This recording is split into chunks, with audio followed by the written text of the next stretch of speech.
Hello, everyone. What is that? Okay, yes, so I already have schmutz on my shirt.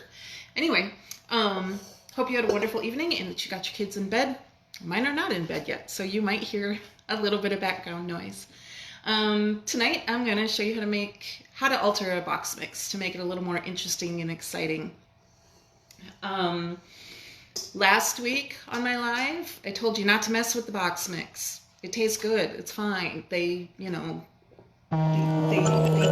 So, oh, geez, it was my alarm telling me it's time for the kids to go to bed. So, but anyway, what I was referring to last week is that if you're a person who always claims, I can't even make a box mix, you need to start with just following the instructions on the box. Once you've graduated from that, then we can mix things up a little bit. Alrighty. No big secret, we're starting with a box. I'm starting with French vanilla, so it has a nice flavor to it.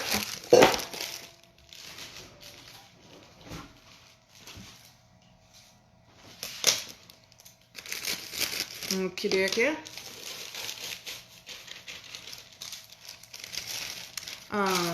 What I am making is maple bacon cupcakes.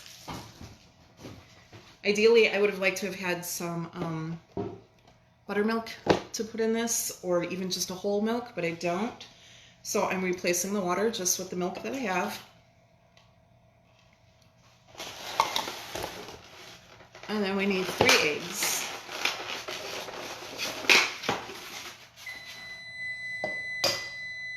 And the oven is at temperature.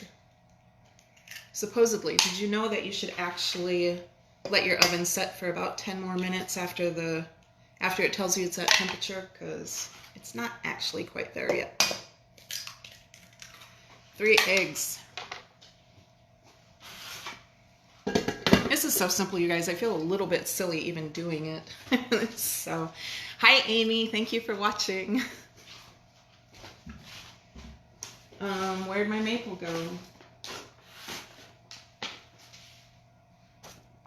I just had it here.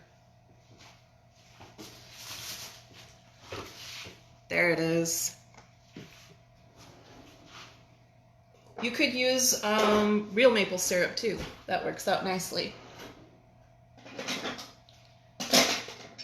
Now, because I have a French vanilla cake mix, which has kind of a strong flavor on its own, I'm going to do a full tablespoon.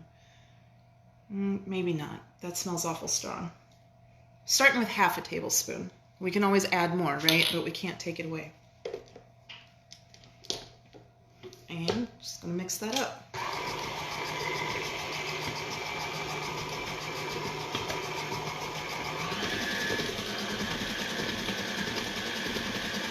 Alrighty. So we're going to let that mix for a minute. I already have my little cupcake papers in here.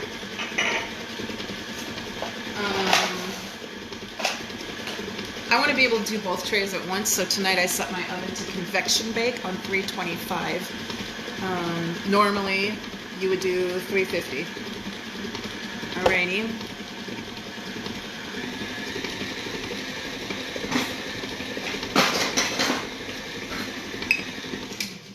Alright, up next we're going to add bacon in. Alright, if you want to take the time to fry your own bacon and let it completely cool and then dice it up, you go right ahead. Me, I'm going easy route tonight. So I just started with a 1/4 cup. I'm going to mix that in. I'm going to have to taste this to see if I have enough maple in there. It smells good, but we're just going to have to see. A little more bacon.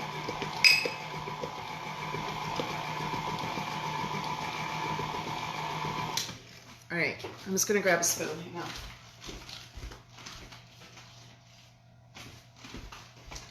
You know what? A knife will do. Clean knife, obviously.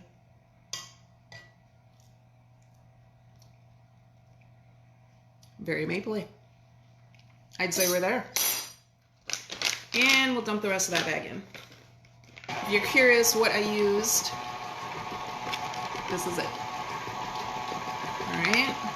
It is a 3-ounce bag. Perfect. Alrighty. These are my mini baking cups. So I need my mini scoop. This little scoop right here is just the right size. And you know what? I have not measured it out to see what it measures. Maybe we can do that in a second here.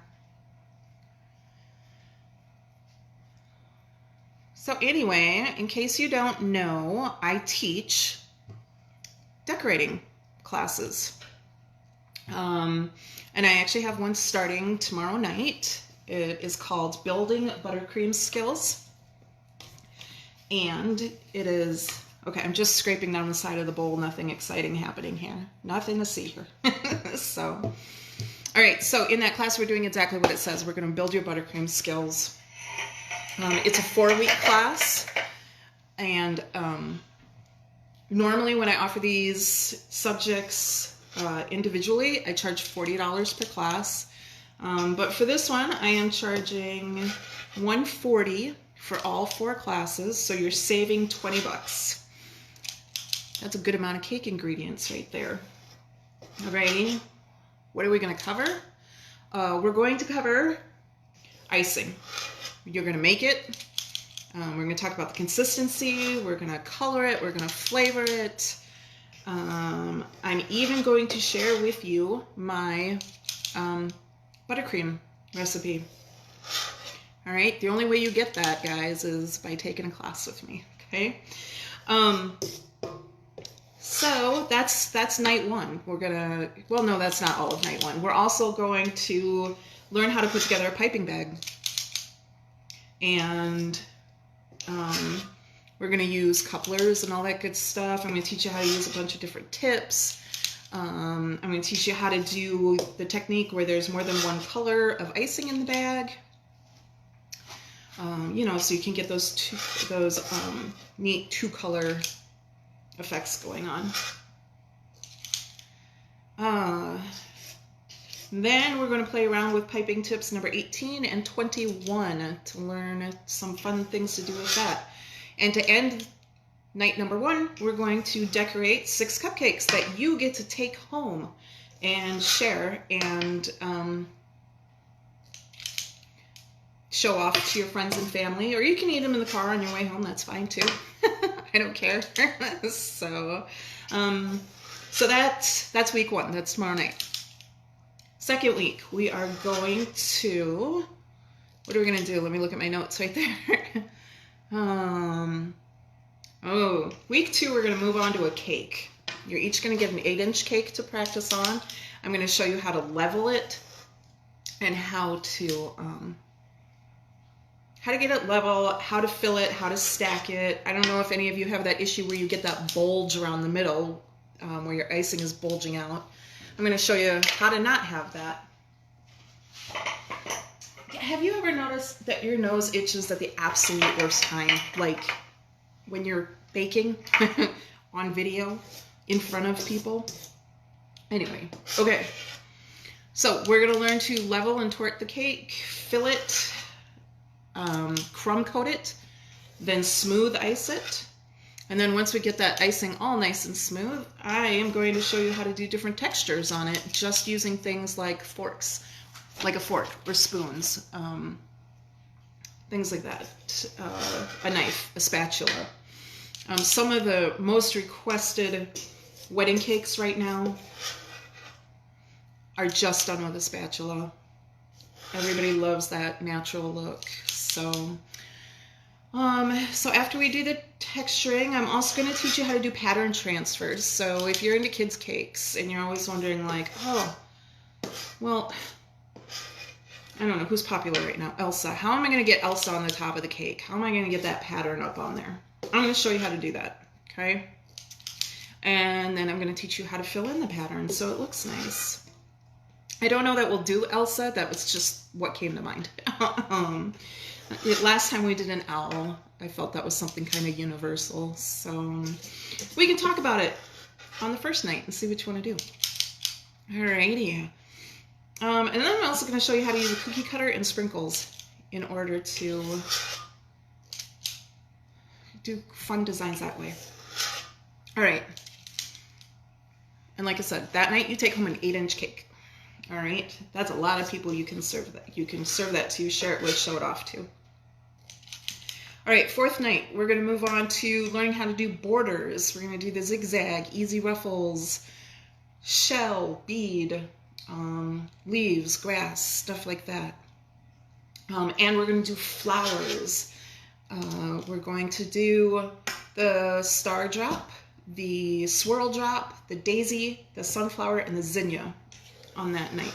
Is that how you say that, zinnia? All right, and then you will get to practice those skills on 6 cupcakes and take those home to your adoring family. All right, the 4th night, we're just going to bring it all together. Okay, so we're going to go back to an 8-inch cake. We're going to level it, fill it, stack it, smooth ice it, all that good stuff. And then we're going to work some on writing on a cake. It's a lot more difficult than you would think, really. So I'm going to give you some tips on how to write on the cake to get what you want. All right, so this batter is making quite a few more cupcakes than I thought it would. So I'm going to have to put more papers in. But all right, so that last night, though, let me get back to that. We are going to print, write. I'm also going to teach you how to make a ribbon rose. And as a bonus, I'm going to teach you how to make the Wilton rose. All right, so we will be working with those piping tips and flower nails and all that fun stuff. And then you just get to use the skills you've learned and decorate your 8-inch cake and take that home. So it's going to be a lot of fun. You're going to get a lot of information out of these 4 classes. I really hope that some of you can make it. I was able to get the time changed in case you hadn't seen. It is now going to be from 6:30 to 8:30, so hopefully that works with people's schedules a little better than the early afternoon one did. I'm just super excited about it. But just so you know, if you can't make this class, which I really hope you can, by the way, but if you can't make this class, you can contact me to find out when other classes are, or to set up a private class or a birthday party. My son's creeping upstairs. Distracted me. Thanks. Anyway, okay, so you can contact me to set up a private party or private class. I can even do one-on-one coaching.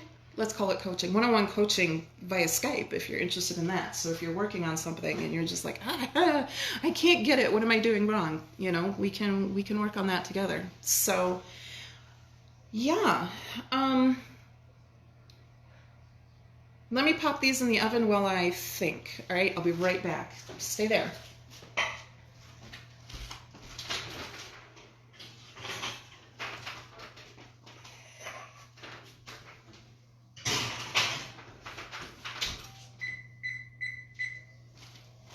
All right, those are in the oven for 15 minutes. That's because I know my oven really well and I know how long it's gonna take. So yeah, we do a lot together. Okay, so just ideas I wanted to give you. These classes or workshops or parties, whatever you want to call them, are fantastic for team building. I've done them with a couple different corporate offices, which is really fun to get people who really usually have no idea which end of the piping bag is up and helping them to create a fun cake. That's really great. I have done them for bachelorette parties. I have done them for girls' night out. I have done them for homeschool groups, 4-H groups, all that type of stuff. So your kid's birthday party. What else? What am I missing? I don't know. But if you go on my website, it's laurasbakingdelights.com, you will be able to find out when my other classes are. You can also contact me through that, or just message me here. That's fine too. To find out about setting up your own class or party or workshop or whatever you want to call it. And we'll have a good time together. I do have a location we can use if you don't want to have it at your house or don't want to have it at your place of business. We can set that up too, so it's not a problem at all. Anyway, I hope that you have a great evening. I'm not going to hang out here with you for the next 13 minutes waiting for those to bake. I'm kind of out of stuff to say. So, just want to let you know that I'm working hard to bring you some new and exciting classes. I am working towards hopefully launching my first digital class in the spring of 2020. There are a lot of changes going on my website, so you'll be able to see those coming, and I'm just actually really excited for the fall and winter months, which is kind of crazy for me because I really don't like how dark it is. So I need a big project to work on, so this is it. All right, so please, I want to see you tomorrow in Building Buttercream Skills. So I want you to go onto Facebook and go to my page. It's Laura's Baking Delights. I want you to go to events and find Building Buttercream Skills. Just click on the Get Tickets link and it'll take you to the registration page. It is offered through the Holman Park District, but you do not have to be a Holman resident to take the class. Anybody can do it, and it's the same price whether you're resident or non-resident. Alrighty, the other way you can find it is just go to the Holman Park District website or go to my website, laurasbakingdelights.com, and click on the classes tab, the hands-on classes tab. Alrighty? Hope you all have a wonderful evening. I will post a picture of the cupcakes when they come out. Oh, tomorrow morning or tomorrow. Let's see, what have I got to do tomorrow? I got to frost cupcakes. I got to make some cake pops. I got to frost the donuts. So look for me tomorrow too. I think I'll do this again tomorrow. 9 a.m., noon, and 9 p.m. Okay? See you later. Bye.